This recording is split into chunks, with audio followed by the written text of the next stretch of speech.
Every afternoon, just before the sun disappeared behind the hills, Evelyn Moore would walk into her garden, the same garden she and her husband had planted 50 years ago. Once, it had been alive with colour. Now, most of the flowers were brown, their petals dry and fragile like old paper. The air smelled not of roses or lilies, but of soil, rain, and memory. But Evelyn still watered them. Every single day. Neighbours often watched her from their porches, whispering quietly. "Why does she keep doing that?" one would ask. "They've been dead for months," another would say. Evelyn would smile softly as if she heard them and whisper back to herself, "They're not dead, they're just waiting." Her husband, George, had loved that garden. He'd built it with his own hands when they first moved into the small house on the edge of town. Back then, the world was brighter. The sky seemed bluer, her laughter louder, his hands stronger. George had passed away 2 years ago, and ever since that day, Evelyn had kept the same routine: water the flowers, talk to them, tell them stories about her day. Sometimes, if you stood close enough, you could hear her whisper to the soil, "He'll be home soon. The garden has to look nice." It broke her daughter's heart to see it. "Mum," she'd said one evening, "you don't have to keep doing this. He's gone." Evelyn smiled. "No one's ever gone if you keep their place ready." At night, she'd leave the small watering can by the porch and go inside to sleep. But what she didn't know was that she wasn't the only one tending the garden. Her grandson, Noah, 13 years old, lived just a few houses away. He'd loved his grandfather more than anyone in the world, and every night, when his mother thought he was asleep, Noah would sneak out quietly with a flashlight, tiptoe to his grandmother's yard, and water the flowers again. He didn't tell anyone why, but he had made himself a promise.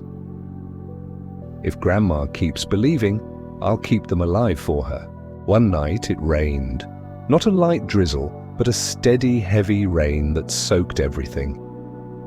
Still, Evelyn came out, holding her little blue umbrella.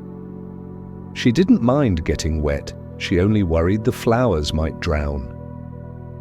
When she reached the roses, she froze. The soil looked freshly turned. The petals glistened like someone had already watered them. She frowned and looked around. The hose was still coiled neatly. The watering can was where she had left it. She smiled faintly. "George," she whispered, "you still help me, don't you?" That night, Noah was caught. His flashlight flickered in the rain as his mother's voice called from the porch. "Noah, what are you doing out here?" He froze like a deer in headlights. I was helping Grandma's flowers," he stammered. His mother sighed, walking toward him through the rain. "Sweetheart, you don't have to do that. They're not going to grow back." But Noah looked up at her, his face wet with rain and tears, and said, "Maybe not, but they still deserve water." His mother stood there in silence for a moment, realizing she'd heard those same words before from her own father. The next morning, Evelyn came out early and saw the small footprints in the mud. She knelt down, touching one gently with her wrinkled hand, and whispered, "You're not alone, George. He's helping us now." She smiled through her tears, picked up the watering can, and began again. Slower this time, but with a lighter heart. The morning after the storm, the air smelled different, fresh, alive. Evelyn stood on her porch with her cup of tea, watching the sunlight break through the clouds. For the first time in months, she felt warmth that wasn't just from the sun. As she stepped into her garden, something caught her eye. The lilies, George's lilies, weren't brown anymore. They were standing taller, their leaves washed clean by the rain, a hint of green peeking through where there had only been grey. Her hand trembled. "You did it, didn't you?" she whispered to the wind. "You kept your promise."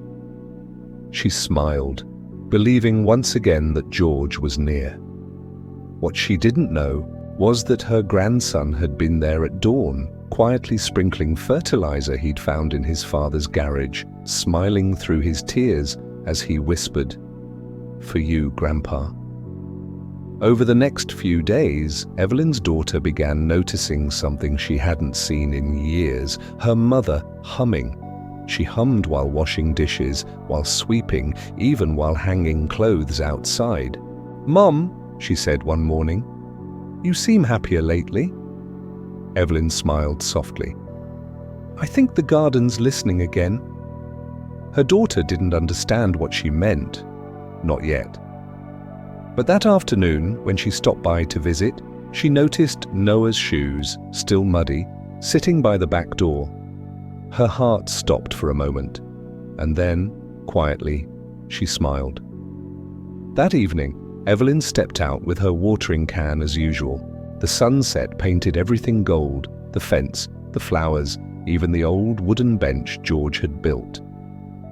She was halfway through her watering when she heard a soft rustle. Turning, she saw Noah standing there, holding another small watering can. "Grandma," he said, shyly, "can I help?" For a long moment, she just stared at him, her eyes glistening. Then she nodded, whispering, "Of course, sweetheart.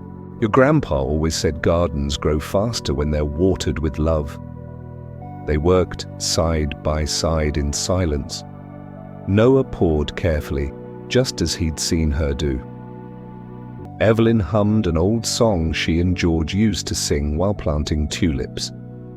When they finished, the last rays of sunlight shimmered across the wet petals, and for a brief second, Evelyn swore she saw a shadow beside the roses, tall, familiar, smiling at them. She didn't say anything.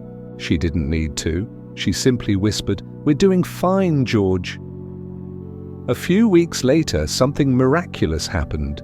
The first buds began to bloom again. Not many, just a few here and there, but enough to turn heads. Neighbors stopped by, amazed. "Evelyn," one said, "how did you bring them back? They were gone." Evelyn smiled, wiping her hands on her apron. Maybe they just needed to be reminded that someone still cared. From that day on, she never watered alone. Every evening, Noah would arrive with his little can, and together they'd care for the flowers that refused to die.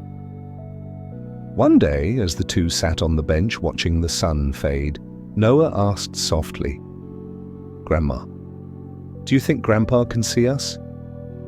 Evelyn smiled, gazing at the sky where the colors melted into gold and violet. "Oh, sweetheart," she whispered, "he's the reason they're blooming." The garden never returned to what it once was. It didn't need to. It became something else entirely. A place where love outlasted time, where grief learned to grow roots, and where a boy and his grandmother found hope in the quiet sound of falling water.